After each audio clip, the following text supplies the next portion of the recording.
Hello बच्चों, आपका one division पे स्वागत है। मैं संदीप सिंह आपको आज क्वाड्रेटिक इक्वेशन पढ़ाने वाला हूं और मैं इसकी रिलेवेंसीज बताता हूं। ये किस किस परीक्षाओं में आता है। जैसे आपने देखा होगा कि बैंकिंग में एक सवाल जो होता है इनइक्वालिटी का होता है, 5 सवाल होते हैं।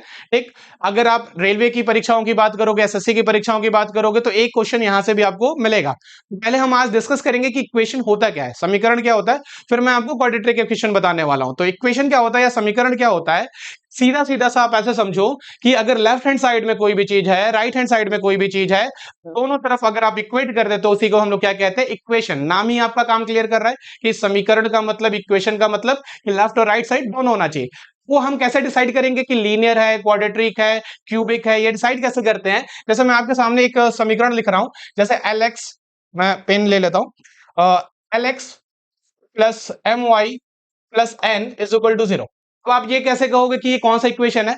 आपको देखना है कि ये वेरिएबल के पावर कितना है मैक्सिमम। तो वेरिएबल के पावर कितना दिख रहा है मैक्सिमम, एक। तो ये कौन सा इक्वेशन कहलाएगा, आपका लीनियर इक्वेशन कहलाएगा। अब ये क्वाड्रेटिक कैसे डिसाइड करोगे आप। जैसे मैंने लिखा A X square plus B X plus C is equal to क्या, 0। अब ये डिसाइड कैसे करोगे कि क्वाड्रेटिक है। तो फिर से मैंने सिखाया था आपको, मैक्सिमम वेरिएबल का पावर चेक करना है। तो मैक्सिमम वेरिएबल का पावर या चर का पावर कितना दिख रहा है, 2। तो ये कैसा इक्वेशन कहलाएगा, आपका क्वाड्रेटिक इक्वेशन या द्विघात समीकरण कहलाएगा। ठीक है, तो हम आपको आज एक छोटा सा सवाल दिखाने वाले हैं, आपको ये सॉल्व कैसे करना है।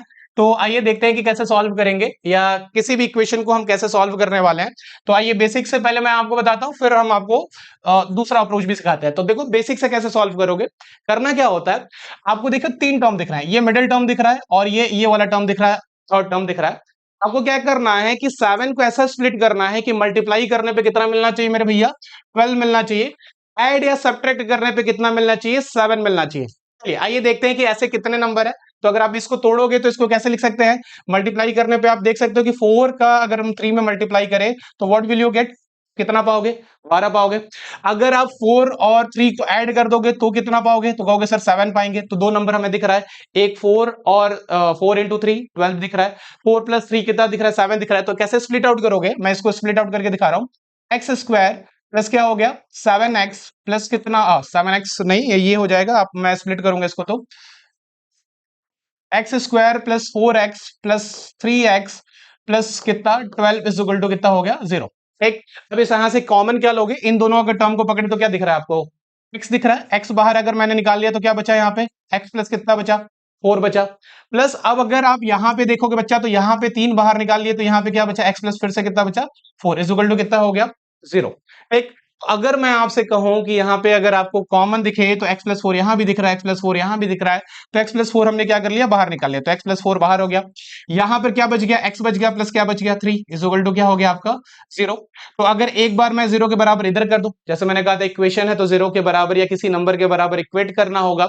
एक तो x प्लस 4 बराबर अगर आप 0 करोगे तो x बराबर कितना आ जाएगा, -4 आ जाएगा।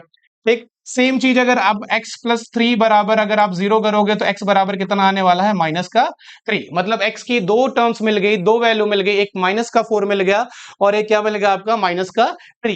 इसी चीज को मैं आपको विद इन सेकंड सिखाने वाला हूं। देखो क्या करने वाले बच्चा, अगर मैं आपसे यहां पे कहूं ये पूरा मैथमेटिक्स में अगर आप क्वाड्रेटिक इक्वेशन देखो, मैं अगर बेसिक क्वाड्रेटिक इक्वेशन लिखूं ए एक्स स्क्वायर प्लस यहाँ पे लगा रहा हूं प्लस बी एक्स प्लस यहाँ पे कितना है आपका सी इज इक्वल टू 0।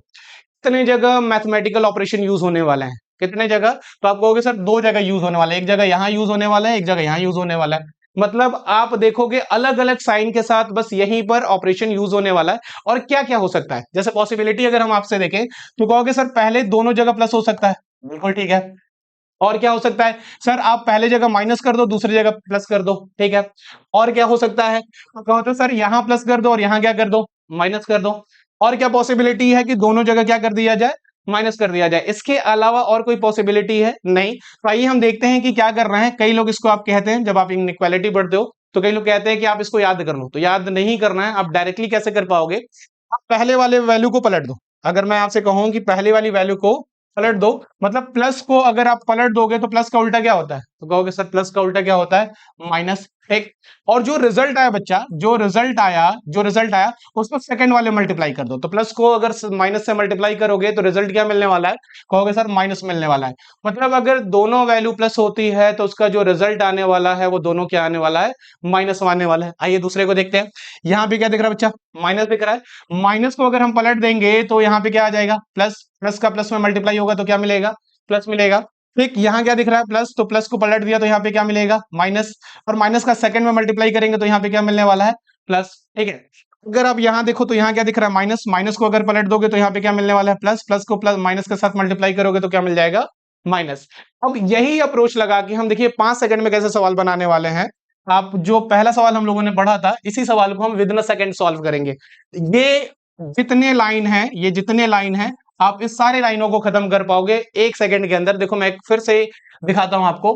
यहाँ पे क्या दिख रहा है आपको, x square plus 7x plus कितना, 12। तो जैसा मैंने कहा कि 12 के ऐसे दो फैक्टर जिनको जोड़ने पे कितना मिलना चाहिए आपको, तो कहोगे सर 7 मिलना चाहिए। तो 2 नंबर दिख गए। एक मिल गया आपका, मैं अलग पेज ले लेता हूं आपके लिए। सवाल वही लिख के, एक्स स्क्वायर प्लस क्या था, 7x प्लस कितना था, 12 इज इक्वल टू कितना था, 0। ठीक। तो मैंने कहा कि 12 कैसे दो फैक्टर जिसको जोड़ने पे कितना आना चाहिए, 7 आना चाहिए। तो 2 नंबर कौन कौन से थे, तो कहोगे सर एक 4 था और एक कितना था, 3 था। तो आपको करना ये है कि पहले बड़े वाले को पहले लेना है, छोटे वाले को बाद में लेना है। ठीक है। चलिए आइए देखते हैं। तो आपको याद नहीं करना कुछ भी कि प्लस का माइनस आएगा, माइनस का प्लस आएगा, कुछ भी याद नहीं करना। मैंने जो अप्रोच सिखाया उसी पे काम करना है। जैसे पहली वैल्यू क्या दिख रही है, तो कहोगे सर पहली वैल्यू तो प्लस दिख रही है। तो मैंने क्या कहा था, प्लस वाले को क्या कर दो, पलट दो। तो प्लस वाले को पलट दोगे तो ये किस में आ जाएगा, माइनस में। फिर मैंने क्या सिखाया था कि माइनस जो आया है, मतलब जो रिजल्ट आया, तो रिजल्ट तो मिल गया ना माइनस, उसको सेकंड में मल्टीप्लाई कर। सेकंड का मतलब जो ऑपरेशन सेकंड है, तो ऑपरेशन में मल्टीप्लाई कर दिया। माइनस का प्लस में मल्टीप्लाई करोगे तो क्या आएगा, माइनस। क्या आपको ही नहीं मिल रहा था, आपको आंसर क्या मिल रहा था, -4 और क्या मिल रहा था, -3 मिल रहा था। तो आप 5 सेकंड में इस सवाल को कर सकते हो। जैसे मैंने आपके लिए एक दो सवाल और लिए हैं जो कि आपको दिखाता हूं मैं 5 सेकंड में आप कैसे करोगे। जैसे ये आपको दिख रहा है, आपको क्या दिख रहा है, यहाँ पे कितना दिख रहा है, 81, और जोड़ने पे कितना चाहिए, 24। तो मैं आपके लिए फैक्टर आसान कर देता हूं। ठीक है। तो 81 गुणा करने पे आना चाहिए, जोड़ने पे कितना आना चाहिए, 24। तो दो फैक्टर क्या हो गए, एक आपका क्या हो जाएगा, 27। ठीक। और एक क्या हो जाएगा आपका 3, कि अगर 27 में से 3 माइनस कर देंगे तो क्या मिलेगा आपको, 24 मिल जाएगा। ठीक। और 27 को 3 से मल्टीप्लाई कर देंगे तो क्या मिल जाएगा, 81। चलो आओ देखते हैं फिर से, जैसा मैंने हम सिखाया था आपको। यहाँ पे क्या दिख रहा है बच्चा, प्लस। प्लस को पलट दोगे तो क्या आ जाएगा, माइनस। अब माइनस जो आया, जो रिजल्ट आया, उसको सेकंड वाले मल्टीप्लाई कर दोगे तो क्या आ जाएगा, प्लस। मतलब आप कह सकते हो कि इसके दो फैक्टर होंगे, एक प्लस का 27, माइनस का 27 होगा, और एक क्या हो जाएगा, प्लस का 3 हो जाएगा। ठीक।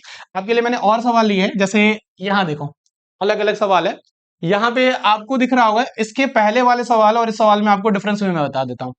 इनके पहले वाले सवालों में आपको कोफिशिएंट्स क्या दिख रहा था, यहाँ पे 1 दिख रहा था। अगर ये बताओ, अगर मैं इसको 1 से डिवाइड कर दूं और इसको 1 से डिवाइड कर दूं तो क्या कोई फर्क पड़ेगा, तो कहोगे बिल्कुल नहीं फर्क पड़ेगा सर, 1 तो ऐसा नंबर है जितना भी डिवाइड कर दो जा कोई फर्क नहीं पड़ता है। क्या सेम अप्रोच अगर मैं यहां लगाऊंगा, 1 से डिवाइड करूंगा, तो क्या वही चीज मिलेगी, तो कहोगे नहीं सर, चेंज हो जाएगा। तो हमें क्या चाहिए, एक्चुअल फैक्टर चाहिए। अब ध्यान से सुनना, अब करने क्या वाला हूं, पहले इसको सॉल्व करने का तरीका क्या होता है, आप पहले इसको इसमें गुणा करते हो। तो 5 का 4 में गुणा करोगे तो कितना मिल जाएगा, 20। अब 20 को ऐसा तोड़ना है कि हमको जोड़ने पे कितना चाहिए, 12। तो दो फैक्टर 20 गुणा करने पे 20 चाहिए, जोड़ने पे 12 चाहिए। तो दो फैक्टर कौन से समझ में आ रहे हैं, एक आ रहा है 10 और एक आ रहा है कितना, 2। 10 प्लस 2 करेंगे तो कितना आ जाएगा, 12 आ जाएगा। 10 का 2 में गुणा करेंगे तो आपका कितना आ जाएगा, 20 आ जाएगा। तो एक हो गया आपका 10 और एक क्या हो गया आपका 2। ठीक है। चलिए अब अगर मैं 10 को और 2 को लिख लिया, ठीक है। तो अगर मैं इसके एक्चुअल फैक्टर की बात करूं बच्चा, तो एक्चुअल फैक्टर अगर 1 होता तो 1 से डिवाइड करता कोई फर्क नहीं पड़ता। लेकिन यहाँ 1 की जगह क्या दिख रहा है आपको, कहोगे सर 4 दिख रहा है। तो 4 से डिवाइड कर दो आप इसको। 4 से यहां भी डिवाइड कर दिया और 4 से यहां भी डिवाइड कर दिया। 4 से डिवाइड कर दोगे तो ये कितना आ जाएगा, 5/2। और यहाँ कितना आ जाएगा आपका 1/2। तो दो फैक्टर क्या हो जाएंगे, एक फैक्टर हो गया आपका 5/2 और एक क्या हो गया आपका 1/2। अब साइन कन्वेंशन जैसा मैंने सिखाया था, यहाँ पे क्या दिख रहा है, तो कहोगे सर प्लस दिख रहा है। प्लस को पलट दो तो प्लस का अपोजिट क्या हो जाएगा, कहोगे सर माइनस हो जाएगा। माइनस आ गया, ये रिजल्ट आ गया, तो सेकंड में मल्टीप्लाई कर दो तो ये भी वैल्यू किस में आ गई आपकी, माइनस में आ गई। हम कह सकते हैं इसका जो एक्चुअल फैक्टर हो जाएगा -5/2 हो जाएगा, -1/2 हो जाएगा। चलिए आखिरी सवाल मैं आपके लिए छोड़ देता हूं। आप इसे कमेंट करके बताइएगा कि आंसर कितना होगा, और समझ में आ गया होगा तो लाइक करिएगा, सब्सक्राइब करिएगा। Thank you for visit us.